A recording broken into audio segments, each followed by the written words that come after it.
Hey guys, welcome back to another video. Today, I'm going to show you guys how to solve the axis cube. This has been suggested to me as a tutorial for a long time, and I finally decided to do it, because why not? So before you guys actually learn how to solve this cube, it is very important you guys learn the beginner's method, and I'll put a card up there if you guys need it, but before, yeah, it's easier to just solve the cube with that method than anything else. Mainly because if you use some other methods, there might be other complications such as centers twisting. And I really just want to go through this really quickly in the simplest method without any speed solving things, because nobody wants to speed solve this anyways, right? So yeah, let's get started now. So it is very necessary to know which pieces are which, so I'm gonna run you through that. The first thing you guys need to know is what the centers are. Now, I might have pointed this out before, but these little things that look like a little diamond or something, these are the centers. They have two colors per, and that's why center twisting is so important. We have this here, this here, this here, and these three. Now, the edges, that's a little bit more complicated. There's actually two types of edges. So we have this one here, which looks like a trapezoid, I guess. And we also have this here, which has two colors, which is, I guess, normal for an edge, but this isn't as normal. Now, as you can see, there's 1, 2, 3, 4, and 5, 6, 7, 8. And then there's, I believe, yeah, there's more around. There's supposed to be a total of 12, like on a normal Rubik's Cube. So this is just the 3x3 shape mod. And then the corners. The corners, these are actually quite easy to recognize because they're really special looking. We have the two big corners right here, which have three colors like normal. And then we have the triangles right here. These are also corners. Now, also like a normal 3x3, there are 8 of them. So with that knowledge in mind, let's go ahead and scramble up the cube. So that was really hard to scramble, but you know, we're scrambled now. So the first step is to make the cross. And as I stated before, these are going to be the centers. So I like to start with the white and red center, if I can find that. Oh, it's right here. So basically what we want to do is put an edge onto the center. Now, this is an edge, obviously, but this isn't matching. Now, the reason why is this is supposed to go right here. Now, so we can just move it out like this. So it's on the middle layer. We can move it over and move it back in on the other side. Now, if you wish, pause the video and then mess around with the notations, because these are seriously confusing. But after a while, you kind of get used to it. Now, let's find the other piece. How it's going to work is we're going to find... So this is going to be that long, weird centerpiece, kind of like this one. But we actually want this sticker to be blue. Now, why? Because, I don't know. It's just how the cube is structured. So you might want to take a picture before you actually scramble it up if you haven't already, so you can keep track of which pieces are which. But if not, you can follow along with this tutorial and I'll just call out which stickers are which. Now you see, this is matching, this is blue. Now we need to repeat on the other side. So we see this red piece, and because this trapezoid is right here, this is also going to be a trapezoid. That's just how the cube is built. So this isn't working because it's on the wrong side. Just flip it over and in it goes. Now we need a piece that's red and blue. So if I can just find a red and blue piece, it's right here, already set up. We can just put it in. Now, because this cube has the ability for the, the centers to turn around, we also need to realign the centers. And before we do that, actually, we need to move the centers over. So as you can see, this is blue and this is blue, and these two pieces are blue, so we want it to line up here. And we can also do it with the green. So this side is actually going to be green in the future, but it's easier to look at the blue if you're using this center as the bottom. So now, after we have these centers here, we want to realign them. Now, this method I actually invented myself. You move, well, might have been reinvented, but you know, you want to move the edge out, move it over by 1, and then now you technically can turn the center as much as you want without affecting anything. So right now, I believe we want the center to be something like this, because now when we move it back, this the center is going to be matched with the edge. Now, if it's the other way around, that's not going to happen. So if you want to mess around with that, go ahead. There's only 4 choices. It's not going to take too long. Just try each of them out, and then you'll eventually find the one that works, turn it down. Now, we want to do it for the rest of the centers. Now, as you can see, this center is also already matching with its edge, so we don't need to do anything with that. This one, we do need to adjust. So R2, move this over, and then I believe we adjust it to something like this, and then move the edge back. So now it's matching, move it down, great, and then we have this last one, very simple, move it over, move it down, move it over, move it back, and then move it down again. And there you go, we have the cross. Alrighty, so according to my beginner's tutorial, the thing after the cross is going to be the corners. Now the corners are actually going to be quite easy because they're perfectly normal to some degree. Now, I told you that this big corner was very easy to distinguish because it's like different from the rest of the corners. There's 2 of them. And now we see that this corner obviously goes in here because there's just this big triangular gap. And how we insert this corner is like usual.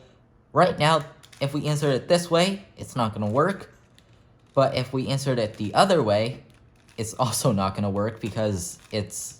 So in this case, technically the quote-unquote white or bottom color is facing up. So all we have to do is move it out, or lift it up, do a U2, lift the edge back down, and now we can see that white can be inserted really easily. Now, if you don't understand this, you might want to mess around with the corners and things, because if you know your 3x3 well, this should come pretty naturally to you. These triangles might be a little bit more complicated as their shape is kind of wonky, because when you insert them, it's kind of hard to predict which way they'll go. So usually you have to base that right here. And how I usually play with it when I first started is I just insert it once. If it doesn't work, take it out, reinsert it, and eventually I have 3 tries. It's not going to take too long, I mean. So yeah, there we go. We have 1 triangle in. Say this doesn't work, you can just move it out, reinsert, and then move it out, reinsert, reinsert, and finally move it out if it still doesn't work, and reinsert. And there you go. Now this one's already done, so we don't have to mess with that. And finally we have this triangle, so according to my method before, put it in, doesn't work, put it out. There we go. Now we have the first layer finished. Alrighty, now we have to work on the second layer edges. So right here, here, here, and here. Now how we do this is very simple. It's the same edge insertion algorithm that we have on the beginner's method. Or you can use any edge insertion algorithms you want if you have a special one that you like.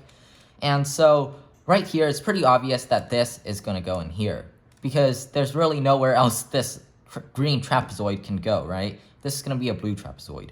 Now, how I think of this is we don't want this trapezoid to match. So this is sort of matching. It's not exactly matching, but we don't want it to match at all. So put it right here. And according to my edge insertion algorithm, which is displayed above, I'm going to do this.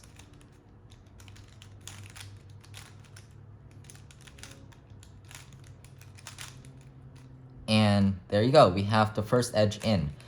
Now we have another edge, which is going to be a little bit more complicated, but it's not going to be too bad. This is going to be a 2-colored edge like usual. So this color is going to be white. So, and then the top color is going to be orange, as stated here. And so we take this piece, and then we actually want to be only able to see the white. So we're going to turn this way because, you know, there's a white triangle that we're going to turn up. Move it over. Move it over again, and then insert, and there we go. Now we have this blue side, and just in this case, it's this blue edge is embedded in some other side, so that's not too big of a problem. We can just do this side first, and then it will automatically kick the blue edge out. So we take this edge, and then we do the algorithm. And then in this case, it's going to be left side algorithm, I believe. And now here we have the final one.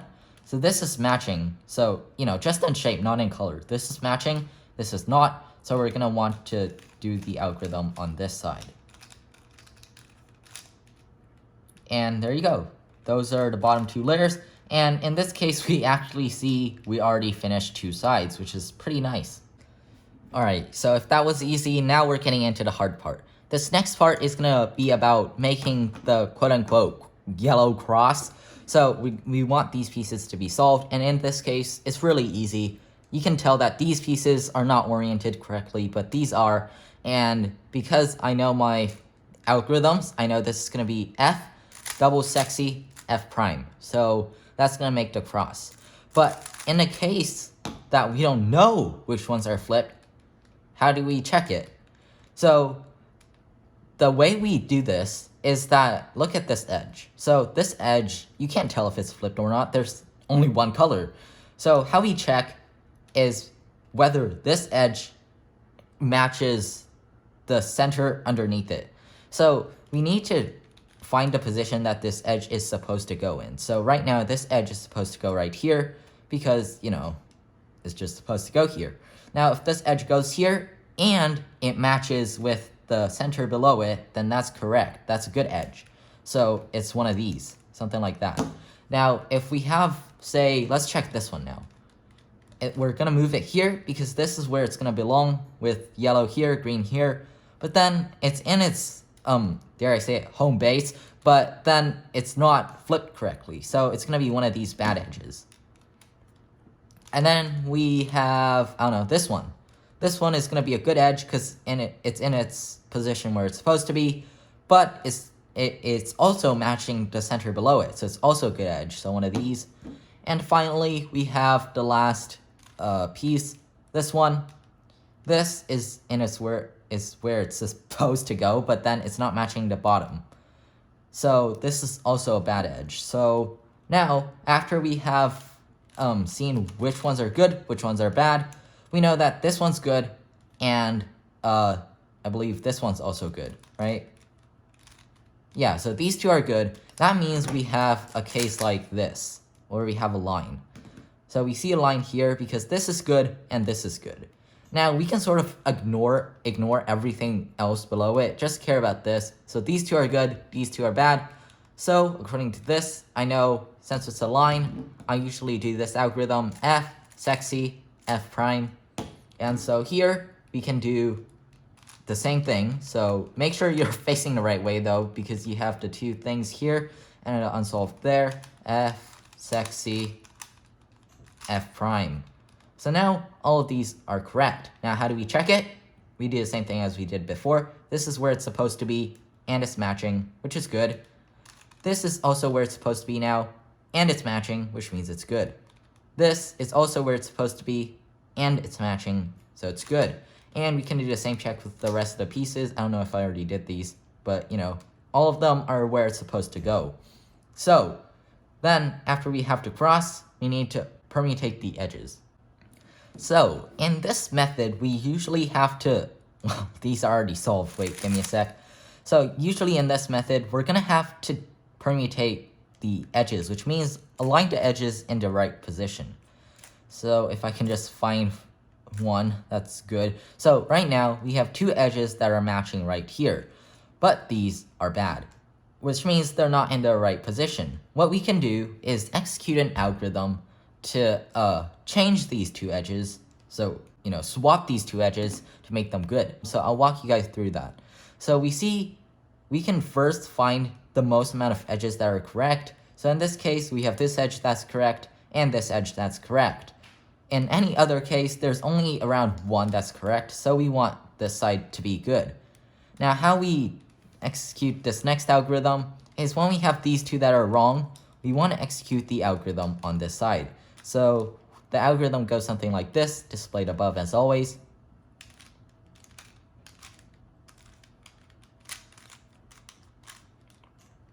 And there you go. Now we have these two that are swapped. Everything is correct. This is both in its right place and matching. and these are 2. So now we have all of them are correct.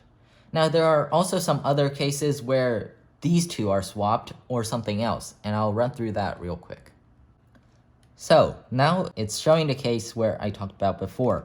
So we have this edge is matching, this edge is matching, but these 2 need swapping. So there is probably an algorithm that I can think of that swaps these 2 and affects some other corners like, some permutation in PLL. But then I don't want you guys to memorize a ton of extra algorithms just for swapping edges. So how we're gonna execute this is we're gonna switch these 2 first, and then after this is in the right position, we switch these 2, and then switch these 2 back. So let's run through that real quick. First, we want this over here so we can put it there. So switch these 2. Alrighty, we're all good. So now we want to put this right here, switch these, so these 2. Alright, and finally, we want to move this one back here, and then this new piece over there. So, switch those 2. And there you go. We have all of these correct. But then you might notice that the center is wrong. This is actually crazy easy to fix. You just have to repeat the same algorithm over and over for like a couple of times. I don't know, 3 times maybe. And then it will flip itself over. So, here's what we do.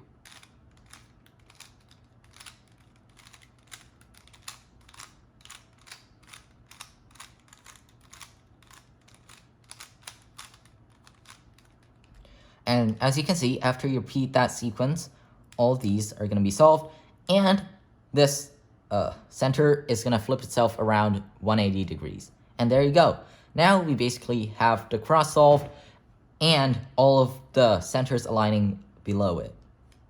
So for this next step, we're going to have to do what is called permutation of the corners. Now, what this is going to involve is cycling around the corners so that they all match. For example, we see this corner is in its right place. Now, we don't care about how it's twisted right now. We just only care about that it's in the right place. So this is correct for now. These 3, however, are not, because this is going to be a blue-orange slot, but this is a red-green piece. So we're going to have to execute the algorithm right there. Now, everything is quote-unquote correct for now because they're all in their right positions. These 2 are not oriented correctly yet, but we'll get to that in just a second.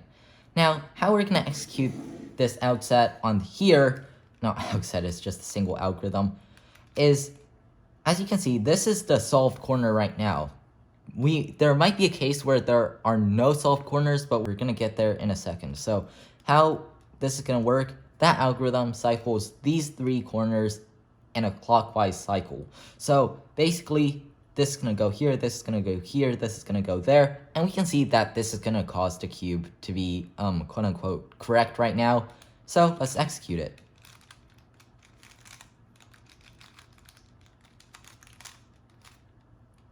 And there you go. So as you can see right now, this corner is not twisted correctly yet, but they're in its right position, and this is also in its right position. So that's the next step. I'll also go over one more case that you can encounter, but it's not as hard as you think.